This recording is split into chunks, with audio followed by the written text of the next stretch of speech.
quando o anjo do Senhor destruiu aquela cidade. Durante o milênio, a terra permanecerá desolada. E a terceira mensagem, aquele que...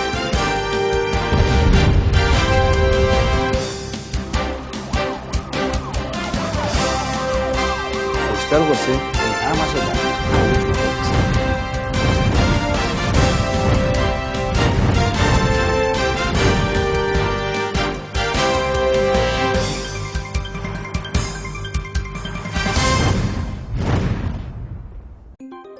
No nosso último programa, nós conhecemos os dois exércitos que irão se enfrentar no Armagedon. Vimos as características de cada um e quem está no comando. E chegamos à conclusão que não haverá como ficar neutro nessa batalha. Teremos que tomar uma decisão e definir em qual exército iremos participar. No estudo de hoje, nós vamos analisar mais profundamente todos os aspectos da profecia do Armagedon. Nós vamos desvendar os seus mistérios, os seus símbolos e fazer uma ligação com o contexto histórico. Para tanto, nós vamos começar a estudar alguns aspectos importantes da profecia e dar um passo a passo dessa sequência profética. E o sexto anjo derramou a sua taça sobre o grande rio Eufrates, e a sua água secou-se para que se preparasse o caminho dos reis que vêm do Oriente. Com os estudos que nós fizemos até agora, nós já estamos prontos para desvendarmos o significado da profecia do Armagedon. Mas com a ajuda da história, ficará ainda mais fácil compreendermos as últimas mensagens de Deus para o nosso tempo. O rio Eufrates também recebe um simbolismo todo especial quando se refere ao povo de Deus. Ao norte do Eufrates viviam os inimigos de Israel, que muitas vezes invadiu a Palestina. Os profetas descreviam esses inimigos que viviam além do Eufrates como se fosse um transbordamento do rio, uma enchente que atingia a todas as pessoas. Eis que o Senhor fará vir sobre eles as águas do rio, fortes e impetuosas, isto é, o rei da Assíria, com toda a sua glória. E subirá sobre todos os seus leitos e transbordará por todas as suas ribanceiras. Isaías capítulo 8 nos ensina que, teologicamente, o Eufrates simboliza um inimigo hostil que faz guerra com Israel. O rio, então, era um símbolo dos inimigos de Israel. Esse é o seu significado teológico. O rio Eufrates representa os inimigos do povo de Deus. Guarde bem essa interpretação, porque nós vamos descobrir o seu significado agora dentro do capítulo 16 de Apocalipse. Isaías nos fala que esse inimigo não está parado, ele está agindo, ele está tentando destruir o povo de Deus. Segundo o princípio de interpretação bíblica, precisamos primeiramente estabelecer o relacionamento entre o rio Eufrates de Apocalipse 16 com o Eufrates do Velho Testamento. E nós encontramos nas duas passagens a mesma circunstância de secamento do rio para possibilitar a passagem dos reis que vêm do Oriente. A primeira pergunta que vem à nossa mente quando lemos esses versículos é: o secamento do rio Eufrates será literal? Para entendermos esse tema, precisamos da ajuda da história. Os reis da Média e da Pérsia planejavam vir do Oriente e conquistar Babilônia, causando a sua queda. Na noite de 12 de outubro de 538 a.C., Babilônia cai. Nabucodonosor já estava morto e Beltesazar, seu filho, reinava. E quando ele fez uma festa e desafiava a Deus, lá fora existiam os inimigos que estavam tentando entrar na cidade. Ciro, o grande comandante, desviou o curso do rio e fez com que a grande Babilônia fosse derrotada. No dia que Babilônia caiu, todos os babilônicos sabiam da existência do exército medo-persa lá fora, pronto para entrar. Mas eles estavam tranquilos e confiantes, porque a segurança que a cidade proporcionava davam a eles o crédito de que Ciro e o seu exército jamais conseguiriam entrar. Os muros eram muito largos. Entre uma parede e outra do muro era possível andar carruagens, cavalos, pessoas, tranquilamente. Tal era o tamanho do muro. Era um muro que não poderia ser derrubado. O rio Eufrates cortava a cidade de um lado ao outro, o que providenciava para eles o suprimento das necessidades básicas. O rio também tinha proteções que, segundo eles, as pessoas não conseguiriam transpô-las de uma forma tão fácil. Mas Ciro, com Deus à frente, imbuído da profecia que disse que ele tomaria aquela cidade, desviou o curso do rio Eufrates. O nível das águas baixaram. O exército conseguiu entrar e surpreendeu os babilônicos, que acharam que jamais Babilônia seria invadida. Entraram, abriram os portões. Os demais soldados de Ciro entraram e foi uma noite de horror, como a profecia bíblica profetizou que seria. Babilônia, naquele dia, tinha o seu fim. Uma cidade rica, poderosa, um imperador que chegou a construir uma estátua de 36 metros de altura, de ouro, para que as pessoas adorassem, reverenciassem que ele era tão poderoso, agora chegava ao seu fim. Aquele império que dominava o mundo, que comandava o mundo, foi pego de surpresa numa noite onde Belsazar tranquilamente fazia uma festa, tranquilamente comemorava, achando que jamais Babilônia teria fim. Mas ele não contava com a profecia bíblica. Ele não contava com um Deus que tinha planos maiores que o dele. E naquela noite, Babilônia deixou de existir. As Escrituras nos indicam que na sexta praga, Babilônia espiritual cairá da mesma forma que a Babilônia literal caiu. No livro de Jeremias, capítulo 50 a 51, nós temos o relato da queda da Babilônia real, através da mão de Ciro, que representa aí o Cristo, que viria e destruiria agora a Babilônia espiritual. Mas para compreendermos essa parte da profecia, temos que desvendar mais um simbolismo bíblico. É comum em profecia associarmos águas para representar pessoas, povos ou nações. Várias passagens bíblicas nos dão essa interpretação. Para confirmarmos isto, vamos até o livro de Apocalipse. No capítulo 17, nos é apresentado a figura de uma mulher impura que estava sentada sobre a besta e também sobre muitas águas.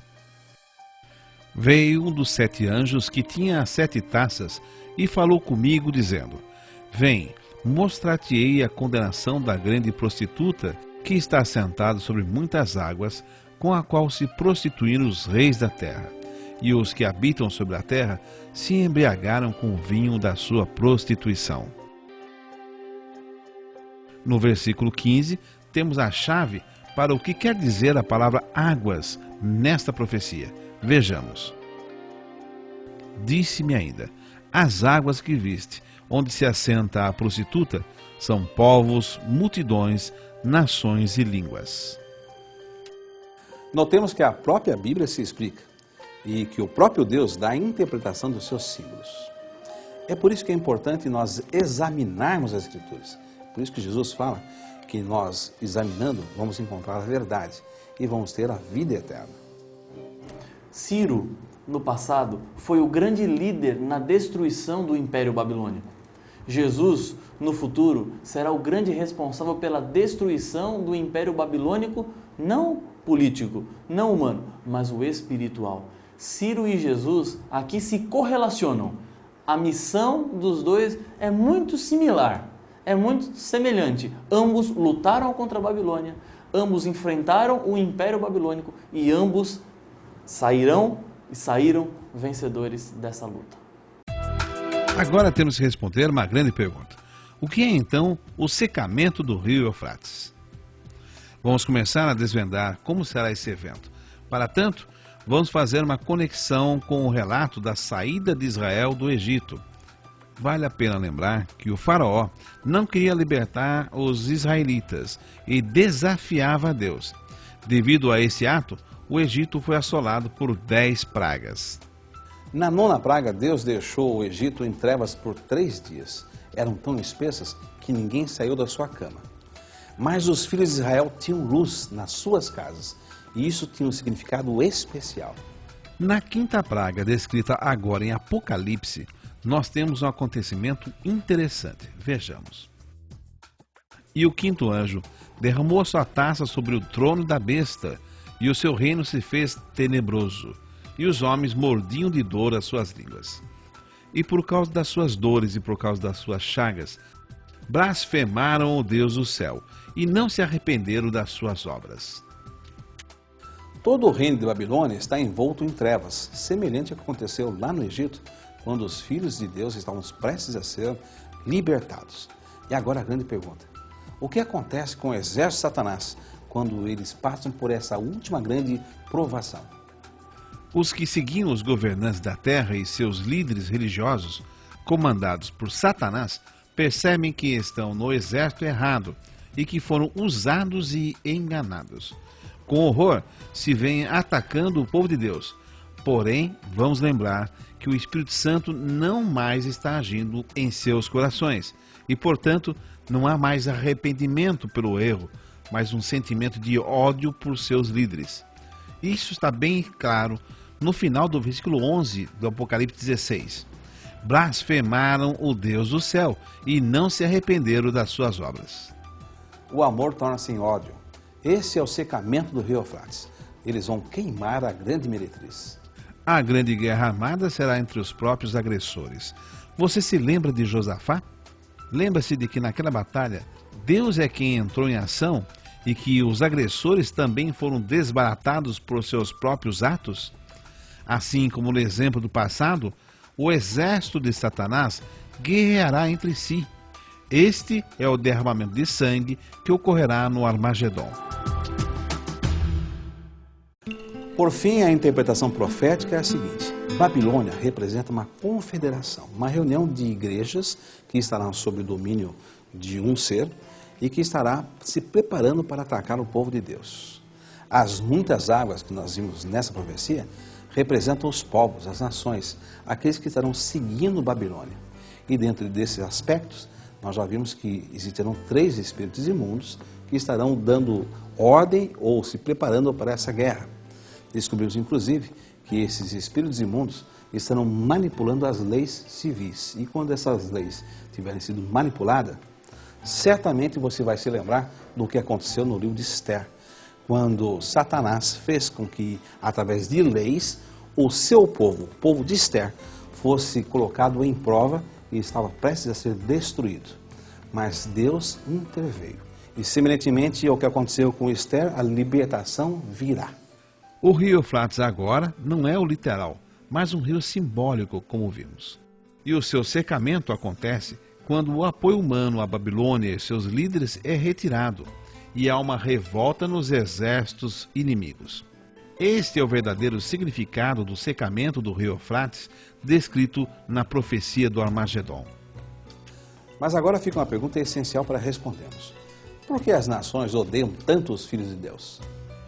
Pouco antes da queda das 7 últimas pragas, que marca o fim do tempo da decisão, os filhos de Deus estarão pregando principalmente as 3 mensagens angélicas de advertência ao mundo e que estão contidas no Apocalipse 14 e que visam restaurar a adoração a Deus e advertir contra os enganos desta Babilônia espiritual, que é uma confederação de igrejas, uma confusão de teologias que prega os enganos e tradições.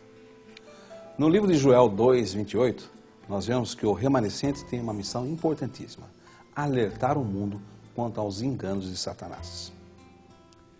E há de ser que depois derramarei o meu espírito sobre toda a carne, e vossos filhos e vossas filhas profetizarão.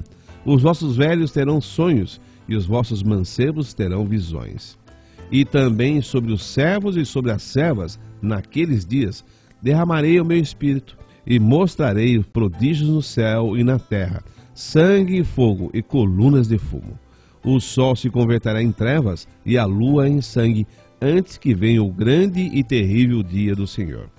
E há de ser que todo aquele que invocar o nome do Senhor será salvo, porque no monte de Sião e em Jerusalém haverá livramento, assim como o Senhor tem dito. Para essa tarefa, Deus manda o Espírito Santo em sua plenitude, e eles começam a testemunhar e a desmascarar a mensagem dos 3 espíritos imundos, advertido inclusive do perigo que cairá sobre aqueles que aceitarem a marca imposta pela segunda besta. Agora encontramos uma dura advertência que Deus dá à humanidade sobre o perigo e as consequências que cairão sobre aqueles que aceitarem a marca da besta. Para nós não incorrermos no erro de aceitarmos esse sinal, nós temos que ter certeza e conhecermos perfeitamente qual é esse sinal e o que está por trás dele. Nós já estudamos que o grande conflito entre o bem e o mal se iniciou no céu e que o motivo é a adoração da congregação. E tu dizias no teu coração: eu subirei ao céu, acima das estrelas de Deus, exaltarei o meu trono. E no monte da congregação me assentarei, da banda dos lados do norte. E subirei acima das mais altas nuvens, e serei semelhante ao Altíssimo. A grande razão do grande conflito entre o bem e o mal é realmente quem manda, quem governa a história. Deus, legitimamente, deveria ser o grande governador. Ele é o Criador. Agora, surge alguém na história que diz o seguinte: não, eu quero ser adorado, eu quero liderar, eu quero comandar. E desafia Deus. E, infelizmente, conquista o espaço no coração do ser humano. E quando a gente observa esse texto, nós concluímos algumas coisas. É que ele quer ser como Deus, semelhante a Deus, e quer ser até maior do que Deus. E como ele não tem vida própria, ele não pode ser criador, ele é uma criatura, então, no seu intento de desmoralizar a Deus, no seu desejo de desviar os olhos das pessoas do seu Criador e conquistar esses olhos para si mesmo, ele trabalha sempre no método de contrafações, ou seja, Deus realiza algo, ele institui algo muito precioso e ele vem então e institui algo paralelo que representa o inverso, o contrário, para poder desfazer das obras do Senhor. E nós temos vários exemplos, né? Deus instituiu ali no Éden um casamento. E hoje, o que ele propõe? Uma vida livre, casar para quê? Compromisso para quê? Não é? E é o sexo livre, irresponsável, inconsequente. E o resultado a gente vê por aí, né? Tantas famílias desfaceladas, tantas pessoas em sofrimento, tantos filhos sem pai, sem mãe depois no final, né? A gente vê a figura do Cordeiro de Deus e Satanás a figura do dragão. A gente vê Deus apresentando uma promessa de ressurreição, promessa linda, e Satanás diz assim: ressurreição nada. Reencarnação, e você vai se reencarnando, aperfeiçoando, etc. Deus tem a sua cidade, Jerusalém, e Satanás tem a dele, Babilônia, morada de demônios, confusão, não é? Deus tem o seu monte de adoração, Monte Sião, né? Ajuntamento solene do Senhor. Satanás tem o dele também, né? Megido, o monte da maldição. E assim, a gente vai encontrando, passeando pela Bíblia, a gente vai encontrando as contrafações, os dons espirituais. Para cada dom espiritual existe uma contrafação também, não é verdade? E Deus tem um selo que lhe é muito precioso em seu coração, que tem a ver com uma instituição eterna, porque todas as suas instituições são eternas, né? E Satanás tem a sua marca, o seu selo. Apocalipse 13 apresenta como a marca da besta, não é? E por falar neste selo de Deus, que é apresentado em Ezequiel 20:20, que apresenta o sábado como selo de Deus, a gente podia ir aqui em Êxodo, exatamente nos 10 mandamentos, que é o 4º mandamento, para a gente observar aqui alguns detalhes importantes. Deus instituiu o sábado e ele disse assim: olha, lembra-te. Parece que Deus já sabia, né? Quer dizer, parece não, Deus já sabia que o homem iria se esquecer, que algo na história, algo na profecia iria desviar deste caminho. É algo muito importante. Lembra-te do dia de sábado para o santificar. Êxodo 20, de 8 a 11. 6 dias trabalharás e farás toda a tua obra, Mas o sétimo dia é o sábado do Senhor teu Deus. Não farás nenhum trabalho, nem tu, nem teu filho, nem tua filha, nem teu servo, nem tua serva, nem teu animal, nem o forasteiro das tuas portas para dentro. Por quê? Porque em 6 dias fez o Senhor os céus e a terra, o mar e tudo que neles há, e ao 7º dia descansou. Por isso, o Senhor abençoou o dia de sábado e o santificou. O mandamento, ele traz aqui todo o sonho de Deus, todo o princípio para essa adoração. Um dia especial, o Shabá, né, no original hebraico, a cessação, o descanso, o dia do encontro especial, um dia que se distingue dos outros, né, dias da semana. Se analisarmos a história, veremos que por meio de leis e pela força, a adoração a Deus no dia do sábado foi substituída por um outro dia. Mudança esta que já havia até mesmo sido profetizada pelo profeta Daniel. E proferirá palavras contra o Altíssimo, e destruirá os santos do Altíssimo, e cuidará de mudar os tempos e a lei. No ano 321, o imperador Constantino se autodenominou o chefe maior da igreja cristã e, para poder governar com mais liberdade, decretou a mudança do dia de culto do sábado para o domingo. De um momento para o outro, os cristãos deveriam abandonar a observância do sábado e passar a adorar o dia em que, conforme a história relata, foi dedicado ao Deus Sol. Interessante que lá no ano 325 teve um concílio da igreja, lá no concílio de Nicéia, e nesse concílio ficou definitivamente acordado ali que o domingo seria o dia de guarda, né? E no ano 364, a igreja disse, olha, o sábado, se for observado, você está em heresia, então mude. E a partir do ano 538, né, no concílio de Orleans e por todos os outros, sempre é reafirmado a questão ali do dia de domingo, né, o primeiro dia de semana, como dia de guarda. Então nós temos, de um lado, o selo de Deus e do outro lado, a marca da besta. Quando estudamos os métodos de Satanás para o seu ataque final, nós descobrimos que ele irá manipular os líderes mundiais. Para nós sabermos como ele fará isso, nós temos que estudar o Apocalipse capítulo 13. Nesse capítulo encontramos a descrição de 2 bestas, ou poderes. A primeira já estudamos, tem características religiosas, pois de acordo com o versículo, ela proferirá blasfêmia contra o Altíssimo. Agora, presenciamos o surgimento de uma segunda besta, só que esta tem características políticas que precisamos atentar. E vi subir da terra outra besta, e tinha 2 chifres, semelhantes aos de um cordeiro, e falava como um dragão, e exerce todo o poder da primeira besta na sua presença, e faz com que a terra e os que nela habitem adorem a primeira besta, cuja chaga mortal fora curada. A segunda besta irá impor, através da força e da opressão, uma marca. E faz que a todos, pequenos e grandes, ricos e pobres, livres e servos, lhe seja posto um sinal na sua mão direita ou nas suas testas, para que ninguém possa comprar ou vender, senão aquele que tiver o sinal, ou o nome da besta, ou o número do seu nome.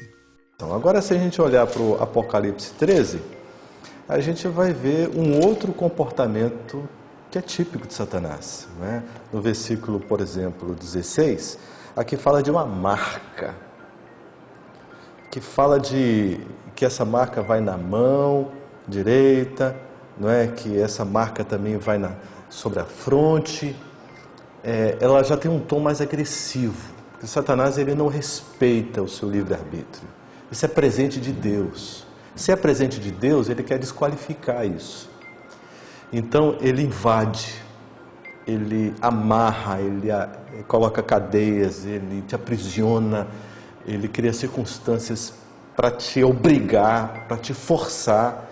E essa é a maneira típica como ele atua, e ele vai atuar assim até o final. Então esta é a grande diferença entre o selo de Deus respeitoso, respeitando o nosso livre-arbítrio, e a marca que desrespeita, que oprime, que subjuga e que obriga as pessoas a fazerem o que ele quer. E com essa falsa e perigosa doutrina, Satanás está se infiltrando nas religiões de todo o mundo. E todo esse esforço tem uma meta especial. Ele quer unir todas as religiões numa grande confederação.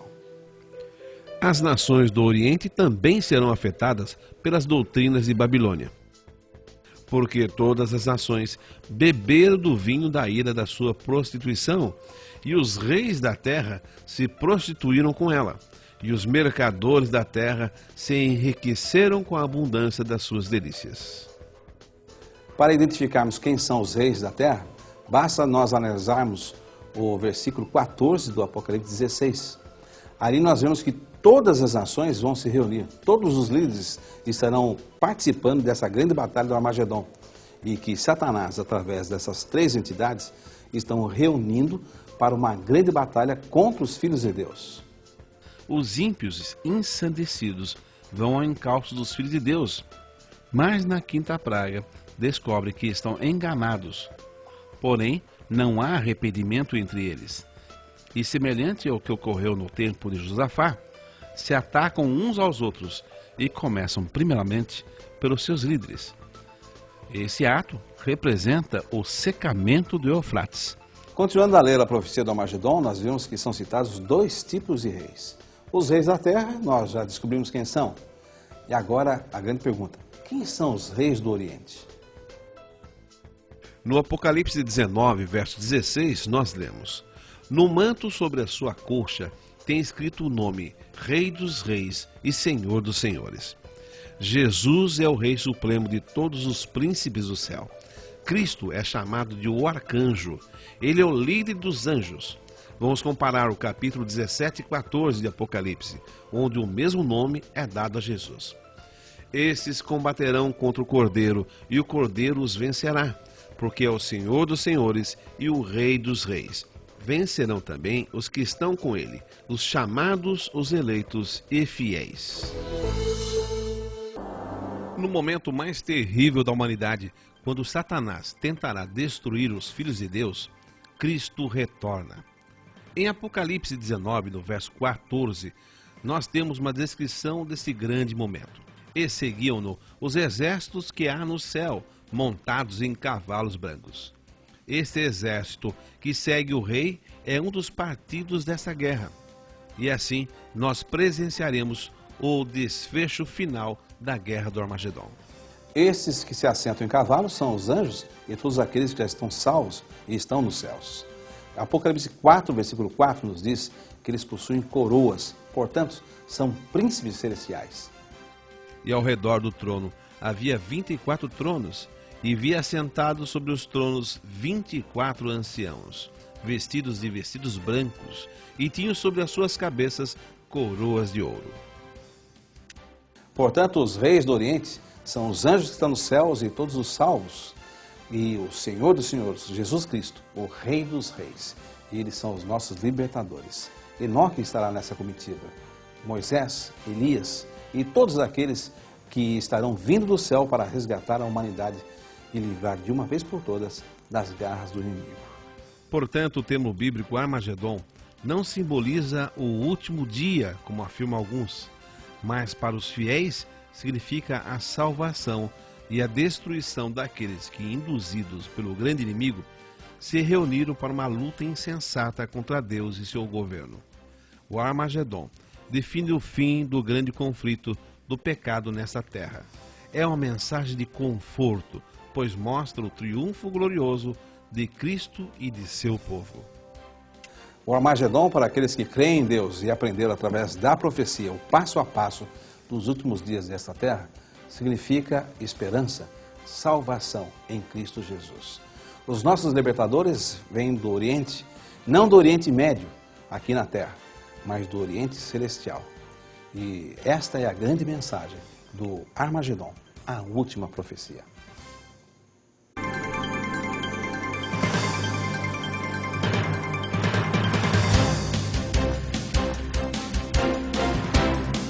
quando o anjo do Senhor destruiu aquela cidade.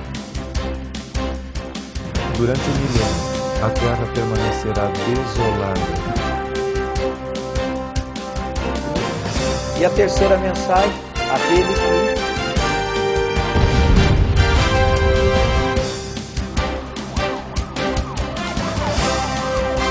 Eu espero você